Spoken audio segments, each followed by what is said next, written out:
ప్రయత్నాయ్, నువ్వు రేపే ఢిల్లీ వెళుతున్నావు. వారం తర్వాత ఆ 25,000 నీకు అన్నయ్య పంపిస్తాడు. ఇదిగో నీ ప్రయాణపు ఖర్చులు 500. ఏంటి అన్నయ్య ఏమన్నాడా? అన్నయ్య ఆజ్ఞ అనుకో, నా రిక్వెస్ట్ అనుకో. ఇస్తున్నాను, తీసుకో. ఈ డబ్బు నీకెక్కడిది? యక్ష ప్రశ్న వెయ్యొద్దు. ఇస్తున్నా, తీసుకో. అంతేగాని ఎక్కడి నుంచి వచ్చాయి, ఎలా వచ్చాయని డీటెయిల్స్ మాత్రం ఆ అడగ. డబ్బులు నీకు ఎక్కడైరా? చెప్పానా యక్ష ప్రశ్న అడుగుతున్నది నేను. ఎక్కడదా ఈ డబ్బు నీకు? అన్నయ్య చిక్కు చిక్కు. అదే ఈ డబ్బు ఎక్కడదా నీకని అడుగుతున్నాను. చెప్పరా? అలా దబాయిస్తా ఉంటానే. నేను దొంగతనం చేసినట్టు, జోబులు కొట్టేసినట్టు. అయితే రౌడీ చేసి సంపాదించావా? నాన్న రౌడన్ గాను. అయితే అప్పు చేసావా? అది చేయికి ఇది చేయికి ఇంతలో నేను నీకు ఇంత డబ్బు ఎలా వచ్చిందిరా? ఏమిట్రా పెద్దోడా దబాయింపు? వాడు ఏం చెప్తే అది నిజం. వాడు ఎవరనుకుంటున్నావు? సాక్షాత్తు అన్నయ్య, ఇప్పుడు వివరాలు ఏమీ అడగద్దు. అన్ని తర్వాత వివరంగా చెప్తాను. వివరంగా చెప్తాడు. వదినా, తప్పు. వదినా, వదినా. ఏం బాబు? ఇదిగో వదినా, అన్నయ్య కోరిక ప్రకారం నీకు పట్టు చీర, బంగారు నగలు.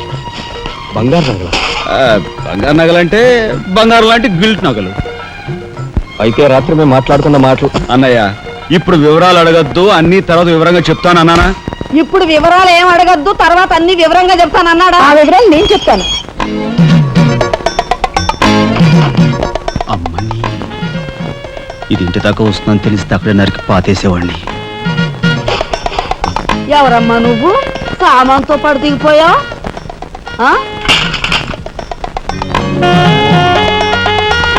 రావే, రఫ్ పడతా. Excuse me.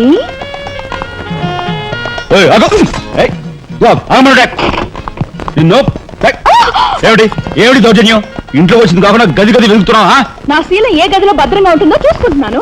నీ శీలం కోట్ చేజులంత రఫ్ ఉందో, రఫ్ పాడించేస్తా. కొట్టుయా కొట్టు. నీతో రఫ్ ఆడించుకోవడానికి వచ్చాను. కొట్టు. బామ్మా, ఈ ఇంటికి పెద్ద దిక్కులో ఉన్నారు, పైగా ఆడవాళ్ళలాగా ఉన్నారు. ఈ ఆడదాని బాధను అర్థం చేసుకోండి. ఈ భారతదేశంలో ఒక ఆడదాని శీలానికి భద్రత లేదా? కనీసం నీ బొంద ముందు నీ బొత్తాలు భద్రంగా పెట్టుకో. నా శీలం బామ్మగారు చూసారా? మీ ముందు ఇలా చూస్తున్నాడు. నాకంతా అర్థం అవుతూనే ఉందరా. అనుమానాలు నాకున్నాయి. నోరు మూసుకుని పద. నా పెంచి ఏమిటి? వాళ్ళ నలుగురిలోనూ అడిగితే తలా ఒక తన్ను తంతారేమోనని ఇక్కడికి తీసుకొచ్చా. ఆ అమ్మాయి ఎవరు? ఆ అమ్మాయికి నీకు సంబంధం ఏమిటి? నిజంగా ఎలాంటి సంబంధం లేదు. ఏం సంబంధం లేదా?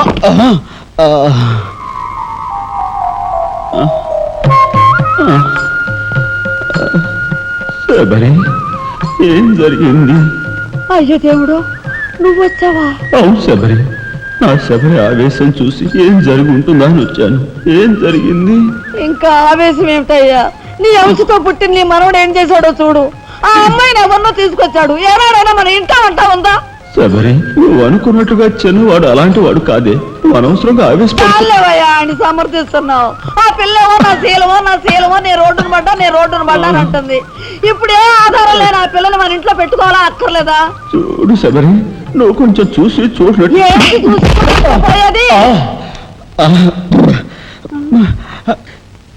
నాయనమ్మా, ఏం జరిగింది? అయ్యో దేవుడు, వెళ్ళిపోయావు. ఎవరే? ఎక్కడికి పోయారే? అక్క, దిక్కు ముక్కు లేని ఆడదాన్ని. భద్రత లేని ఏ ఇంట్లోనైనా ఉన్నాననుకో, నా శీల రౌడీలు పాలవదా? పోనీ భద్రతగా వెళ్ళి ప్రయత్నిద్దామన్నా వేల మీద డిపాజిట్ కట్టాలి. శీలవతనైనా నేను అంత డబ్బు ఎక్కడి నుంచి తీసుకురాను? నేను ఆ అమ్మాయి విషయంలో ఒక నిర్ణయానికి వచ్చాను. నువ్వు నాకు అడ్డు పడ్డావో నా మీద ఒట్టే. నీకు అనుకూలమైన ఇల్లు దొరికే వరకు నువ్వు ఇక్కడే ఉండమ్మా. నిజమండి? అవునమ్మా, నువ్వు ఇక్కడే ఉండు. బామ్మ, తప్పుకోండి చిన్న బాబు గారు. బామ్మ, మీరైనా నా బాధను అర్థం చేసుకున్నారు. నా రూమ్ ఎక్కడా? రైటా లెఫ్టా? రైటే, బాత్రూమ్ మీరా ఇటు వెళ్ళమ్మా. థ్యాంక్స్ బామ్మ. తర్వాత చూసుకుంటా. ఏమిట్రా వేలు చూపిస్తున్నా? ఒకవేళ అదే మొత్తం 5,000 చూపించి ఇక్కడే ఉండు అంటున్నాను. ఏమిట్రా, ఏం జరిగింది? మీ ఫ్రెండ్స్ అందరినీ పోలీసులు వ్యాన్లో ఎక్కించుకొని తీసుకెళ్తున్నారు.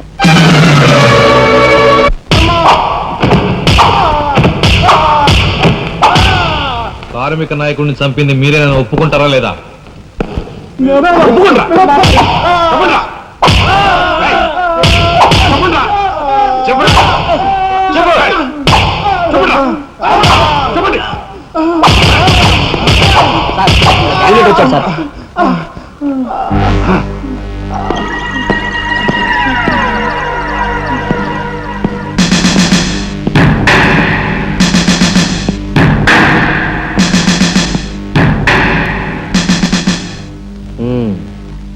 నువ్వేనా తొట్టి గ్యాంగ్కి లీడర్వి? తొట్టి గ్యాంగ్ కాదు, అనుకుంటే ప్రాణాలు తోడే గ్యాంగ్. ఆ, ప్రాణాలు తోడే గ్యాంగ్. అందుకే ఆ కార్మిక నాయకుడు ప్రాణాలు తోడేశారు. అవునా? ఏమిటి? మర్యాదగా నేరం ఒప్పుకో, లేకపోతే మేమేం చేస్తాం మాకే తెలియదు. మీకే తెలీదా? పాపం ఆయనకే తెలియదంట. రేయ్! ఏమిట్రా వెటకారం? ఉండేలా ఉంది. మర్యాద రాగి అని నోరు పారేసుకున్నావో చెయ్యి చూడు ఎంత రఫ్ గా ఉంది. రఫ్ పాడించేస్తాను. You rascal! You bloody... You bloody... You shut up!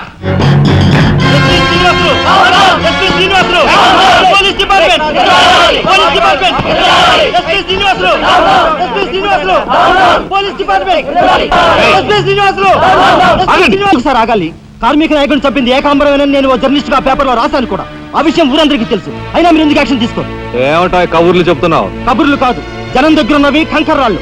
ఒక కార్మిక నాయకుడు దారుణంగా హత్య చేయబడితే మీ డిపార్ట్మెంట్ ఏం చేస్తుంది అని ఈ జనం మిమ్మల్ని నిలదీయడానికి వచ్చారు. దోషుల్ని లోపల పెట్టి తగిన విధంగా శిక్షించి అసలు విషయం రాబడుతున్నాం. ఇందులో మీరు వచ్చారు. ఎవరండి దోషులు?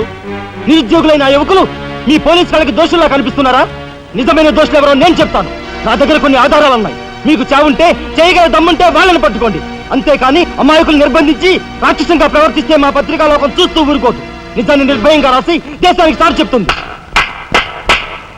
సభాష్ మిస్టర్ దాసరథి, మీలాంటి జర్నలిస్టుల వలన నిజంగా దేశానికి ఎంతో మేలు జరుగుతుంది. Thank you very much. నిజాలు తెలుసుకోకుండా ఇలా పశువులా ప్రవర్తించి మీ పోలీస్ డిపార్ట్మెంట్ పరువు తీయకు. సిగ్గుచేటు. పోలీసులు! పోలీసులు! Police department! పోలీసులు! పోలీసులు! అసలు ఎంతకుల్ని! అసలు ఎంతకుల్ని! లోపల రండి దాసరథి గారు. మీ దగ్గరున్న ఆధారాలతో చట్టానికి సహకరించండి. రండి. కమ్.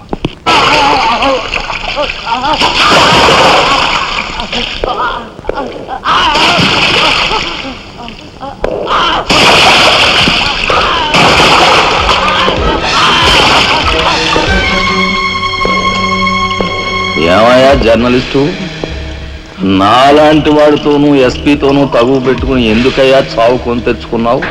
మనిషిని చంపటం ఆటవికం. You are right. అందుకేనయ్యా నువ్వంటే నాకు చాలా ఇష్టం. చచ్చిపోయే ముందు కూడా ఇలా రెచ్చిపోవడం దేశంలో ఎంతమందికి సాధ్యం? తమ్ముడు, వీడు దేశానికి పనికొచ్చే జర్నలిస్ట్లా ఉన్నాడు.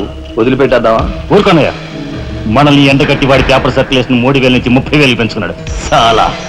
తమ్ముడు చెప్పింది నిజమే. మమ్మల్ని బజారుకి ఇచ్చి నీ పేరు ప్రతిష్టలు పెంచుకున్నావు. మరి మా పరువు ప్రతిష్టలు కూడా మేము కాపాడుకోవాలి కదా. అయినా మనిషిని చంపేయడం అంటే సరే కానీ.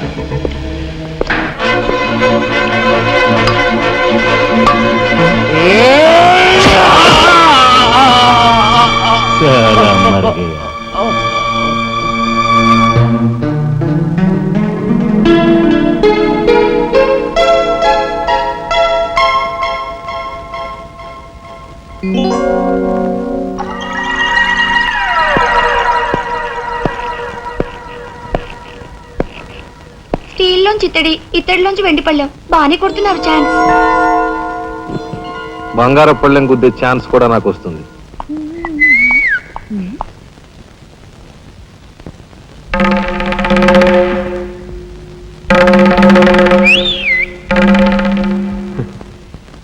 ఏమిటా చూపు? నేను మావాడు ఒకేలా ఉన్నావునా? అదంతేలే. అవును, నీకు మావాడంటే చెయ్యిలా చూపించి నాలుగు మడత పెట్టి చెయ్యి చూసావా ఎంత రఫ్ గా ఉందో? రఫ్ ఆడించేస్తాను, జాగ్రత్త అని నువ్వు అంటుంటే నాకు ఉంటుంది. మరి అయితే ఇంకా ఆలస్యం ఎందుకు? నువ్వు కూడా రఫాడించే.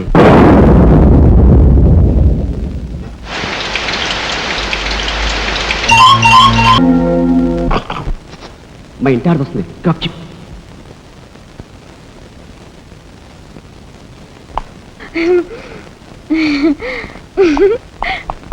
ఇదెక్కడ చవితిపోర్రా దేవుడా! శీలవతి అంట, శీలవతి సింగినాథం జీలకర్రాను. నా మొగుడు ఫోటో చూసే ఇది ఒళ్ళు తెలియకుండా ఇట గెంతుతా ఉంది. ఆయనే బతుకుంటే ఈ చిత్రాంగ నా మొగుడిని ఎప్పుడో లేపుకెళ్ళిపోయేది. కుమారి కన్యాకుమారి అంట, కన్యాకుమారి. రోగం వదిలిపోయింది.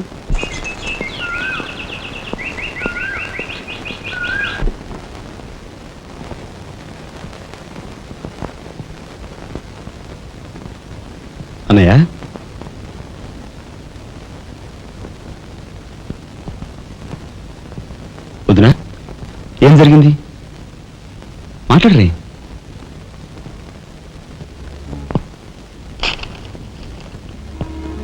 అన్నయ్య ట్రైన్ ఛార్జీల వరకు డబ్బు నాకు అందింది కనుక ఢిల్లీ బయలుదేరి వెళ్తున్నాను. ఇన్నాళ్ళ నుంచి మన కుటుంబ బరువు బాధ్యతలను ఒక్కడమే మోస్తున్నావు. నేను ఐఏఎస్ పాస్ అయి నీ బరువులో పాలు పంచుకోవాలనుకున్నాను. ఇంకా 5 రోజులు గడువు ఉంది. ఈ 5 రోజుల్లో మీరు నాకు ఆ అవకాశం ఇవ్వలేకపోతే మన కుటుంబ బరువు బాధ్యతల్లో పాలు పంచుకోకపోగా నేను మీకు అదనపు బరువును అవుతాను. అది నాకు ఇష్టం లేదు.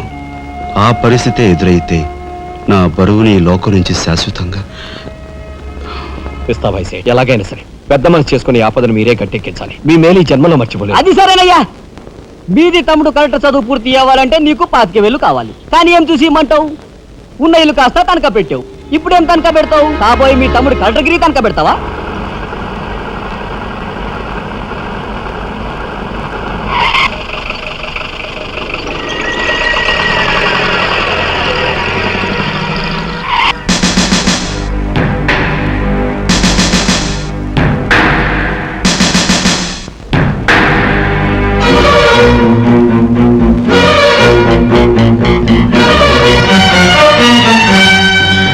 జీపెక్కు ఎందుకు ఎక్కాలి? It's my request. నీకు చిన్న పని ఉంది. కమాన్.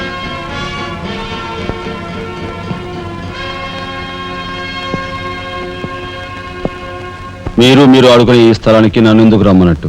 ఈ ఆటకి మన జీవితానికి చాలా దగ్గర సంబంధం ఉంది కాబట్టి. ఈ రెడ్ బాల్స్ ఉన్నాయి చూసావు, ఇవి మామూలు జనం అన్నమాట. ఇక ఈ pink, blue, black, yellow, brown, green ఇవన్నీ సిటీలో కాస్త పలుకుబడి ఉన్న వ్యక్తులు. ఇకపోతే ఈ వైట్ బాల్ నేనన్నమాట. ఇందులో ఏ బాల్నైనా కదిలించే కెపాసిటీ, కావాలనుకున్న కార్నర్లోకి తోసేసే కెపాసిటీ ఈ తెల్ల బంతికి ఉందన్నమాట. అంటే నాకు. దీన్ని తెల్ల బాలు అంటారు, క్యూ బాల్ అంటారు. ఓహో, ఓసారి క్యూ ఇటిస్తారా? దగ్గరగానే ఉందిగా, తీసుకో. నేను అడిగింది ఆ క్యూని. నువ్వట. రా రా యా యా. వచ్చాను. ఏం కావాలి? నేను అడిగింది ఈ క్యూని, నిన్ను కాదు. ఎంతో శక్తివంతమైన ఈ క్యూ బాల్ సైతం కదిలించే శక్తి ఈ క్యూకుంది. అంటే నేను ఈ క్యూ లాంటి వాడిని. వారిని తసారావులో పడ్డు ఎస్పీ మా బలెంటోని తెచ్చావయ్యా. నాకు నచ్చాడు. సర్లే, మంచి కెపాసిటీ ఉన్న క్యాండిడేట్. కళ్ళు మూసుకుని ఉద్యోగం ఇచ్చేయచ్చు. ఇచ్చేయచ్చు. చూడబాయ్, నేను చెప్పే ప్రతి పనికి ఓ రేట్ ఉంటుంది. Fixed rate. ఎవరి కష్టాతీతం ఉంచుకోరు. Spot payment. ఫైటింగ్కి వెళ్ళావనుకో 1000 రూపీస్. కాలో చెయ్యో తెచ్చావనుకో 5000 రూపీస్. లైఫే తీసేసావనుకో 10,000 రూపీస్. Spot payment. మందు పొందు బేట. ఓకే? అంటే నాకు ఇచ్చేది గోండా ఉద్యోగం కాదు, గవర్నర్ గిరి. చేస్తావా? గోండాయే, కాకపోతే నంబర్ 1 గోండాగా కాస్త రెస్పెక్టబుల్ గా చూస్తావయ్యా. చూడండి, నేను ఫైటింగ్ పెడతాను. ఎప్పుడో చెప్పనా? న్యాయం అన్యాయం అయినప్పుడు. కాలో చేయో తీస్తాను. అదెప్పుడో చెప్పనా? ధర్మం అధర్మం అయినప్పుడు. లైఫ్ తీవాల్సి వస్తే తీస్తాను. అదెప్పుడు? మీలాంటి వాళ్ళు ఇలాంటి వాడు కలిసి బరి తెగించి కిరాతకులైనప్పుడు. వారిని తసారావుల బొడ్డు బాలేంటోడే బాబు వీడు. ఇంటి మొగుడికి ఎక్కువ, రంకు మొగుడికి తక్కువ అన్నట్టున్నాడు. నాకేం నచ్చలేదు, మనకేం అక్కర్లేదు. నాకు అసలు నచ్చలేదు. ఏమిటయ్యా ఇది మంచి చట్ట లేకుండా? ఆ మాట అడగాల్సింది నేను. కట్టుకున్న మొగుడు పెళ్ళాన్ని బ్రోతల హౌస్ కు తీసుకెళ్ళడం ఎంత నీచమో, పోలీస్ ఆఫీసర్ ఒక పౌరుని ఇలాంటి గూండాల కొంపు తీసుకురావడం అంతకంటే నీచం. సిగ్గుండాలి.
వస్తా నీ తస్సరవల బొడ్డు.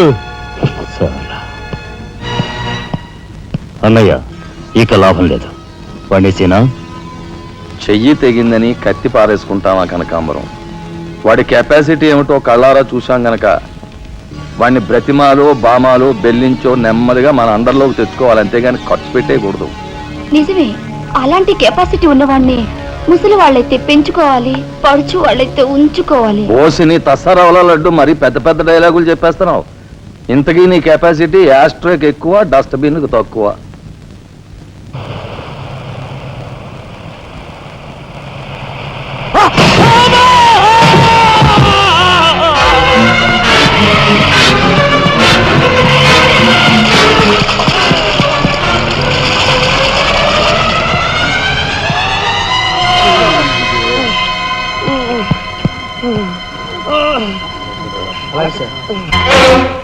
కార్ యాక్సిడెంట్ రేపు పెళ్లి పెట్టుకుని ఇవాళ నువ్వు కార్ యాక్సిడెంట్ చేసావుంటే ఎంత అప్రదిష్ట. ఈ సంగతి పోలీసులకు తెలిస్తే రేపు నువ్వు కూర్చోవాల్సిన పెళ్లి పీటల మీద కాదు, కటకటాల వెనకాల. నువ్వు వెళ్ళిపోయి డ్రైవర్ వచ్చాడో లేదో. కొండయా కొండయా, ఎవరవయ్యా నువ్వు? మీ అమ్మాయి కార్ యాక్సిడెంట్ చేయగా చూసిన మనిషిని. మా అమ్మాయి కార్ యాక్సిడెంట్ చేసిందని చెప్పడానికి ఏమిటి ఆధారం? నాతో పాటు మరో 15 మంది చూశారు, వాళ్ళని తీసుకొస్తాను. బాబా లోపల కూర్చొని మాట్లాడుకుందాం.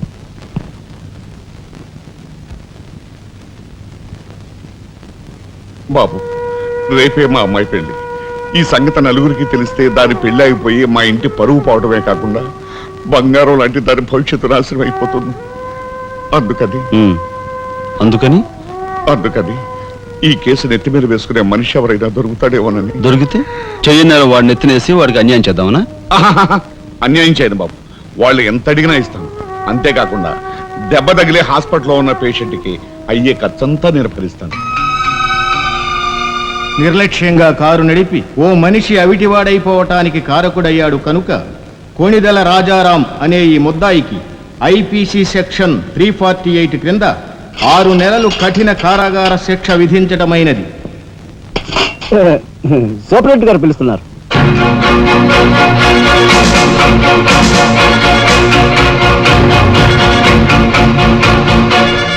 సార్ మీరా? నా కూతుర్ని రక్షించుకోవడం కోసం నిన్ను జైలు పాలు చేసినందుకు నేనెంతో సిగ్గుపడుతున్నాను. నేనేం త్యాగం చేసి జైలు కాలేదు సార్, మీ దగ్గర 25,000 పుచ్చుకున్నాను. నా బిడ్డ భవిష్యత్తును ఎలా కాపాడావో అంతకు మించి మీ అన్నగారి భవిష్యత్తును కాపాడినందుకు నిన్ను నేను ఖైదీలా చూడడం లేదు, నా గురువుగా చూస్తున్నాను. గురువుగారు. గురువుగారా? చిన్నవాణ్ణి, నన్ను మీరు. ఏ చిన్న పెద్ద ఏమీ లేదు, నేను ఆ నిర్ణయానికి వచ్చానంతే. పదండి గురుగారు. గురుగారు, ఇదిగో తాళం చెప్పు. ఇదేంటి నాకిస్తారు? ఇది మీ ఇలా అని చెప్పాను కదా, మీ ఇంటి తాళం మీ దగ్గర ఉండక మరెవరి దగ్గర అయితే మాత్రం మీరేం మాట్లాడుకోండి. మీ కాబట్టి ఇస్తాను కానీ మరింటి ఎవరికైనా ఇస్తాను. ఇదిగో ఉంటుంది. నా ఖైదీ ఎక్కడా? మీ ఖైదా? ఎవరా ఖైదీ? ఖైదీ నంబర్ 786. యాక్సిడెంట్ చేసి వచ్చాడు చూడు, ఆ ఖైదీ. ఆ గురువు గారా? ఆ గురువు గారే. ఇంతకీ మీరు ఎవరు? నేను గురువిని. గురువునా? అంటే ఎలా చెప్పేది? నేను మీ గురువు గారి జీవిత నమస్కారం అండి, రండి కూర్చోండి. What is this nuisance? ఎవరి అమ్మాయి? మన గురువు గారి వైపు గారు, గురువుని. నమస్కారం బాబాయ్ గారు. ఆశీర్వాదం అమ్మా. గురువు గారిని చూడాలి చావా? అయితే గురుగారి దగ్గర స్వయంగా తీసుకెళ్తాను రామ్మా. జిందాబాద్ బాబాయ్ గారు. రామ్మా.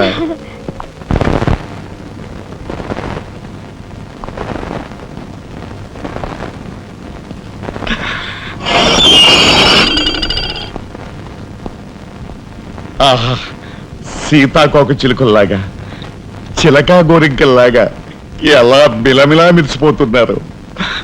గురువుగారు, ప్రొసీడ్.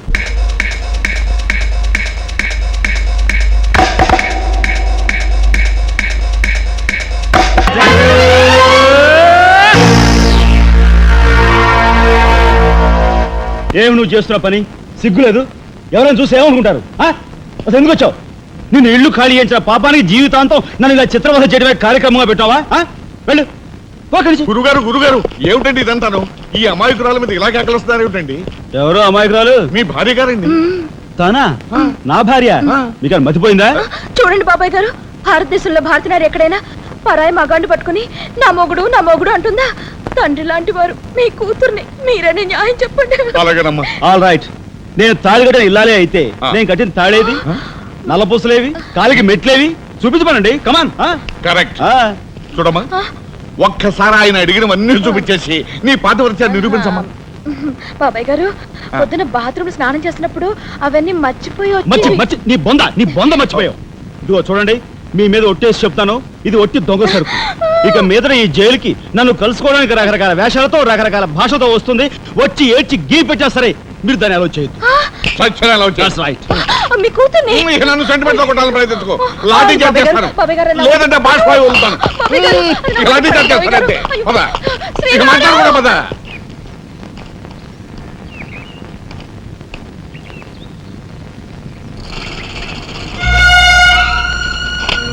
చిరంజీవి రాఘవకు ఆశీర్వదించరాయినది. నా పేరు జగన్నాథరావు, జైలు సూపరింటెండెంట్గా పనిచేస్తున్నాను. మా అమ్మాయి కార్ యాక్సిడెంట్ చేస్తే నీ చదువు నిమిత్తం నీ తమ్ముడు ఆ నేరాన్ని తన మీద వేసుకుని ఈ 25,000 నీకు పంపమన్నాడు.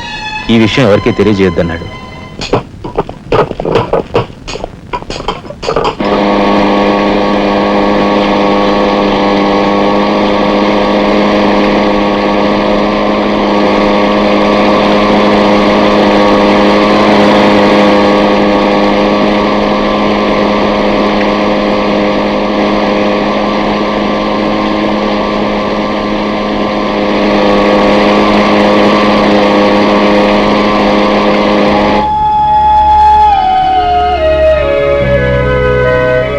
నాయనమ్మా, ఒరే చిన్నాడా, ఏమిట్రా ఇది? నేనేం చేయకుండా పని చేయలేదు నాయనమ్మా. అనుకోకుండా యాక్సిడెంట్ చేసి అవునరా, చెయ్యని యాక్సిడెంట్ నీ నెత్తి మీద వేసుకుని ఆ పెద్దంటి పరువు కాపాడావు. చిన్నవాడివైనా మా అందరి బరువు నీ నెత్తి మీద వేసుకుని నీ జీవితాన్ని జైలు పాలు చేసుకున్నావు. నాయనమ్మా, ఇదంతా నీకెవరు చెప్పారు? నా మూలంగానే తెలిసింది. నభ్రియాత్ సత్యం అప్రియం అన్నారు, కానీ ప్రియమైన సత్యాన్ని చెప్పకూడదని వేదాల్లో కూడా లేదుగా గురుగారు. చిన్నడా,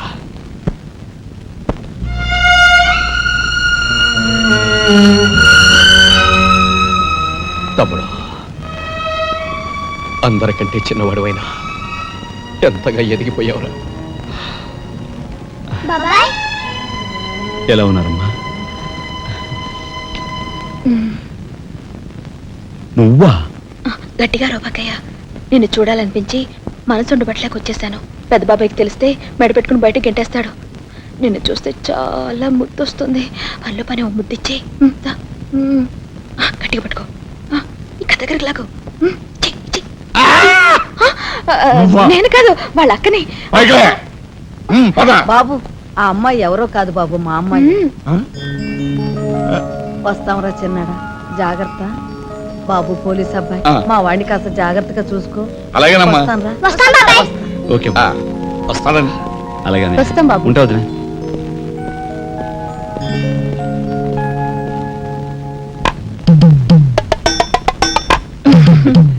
ఏంటి వాళ్ళతో వెళ్ళవా? ఇక్కడే ఉండిపోతావా? ఆహా. రఫ్ సరే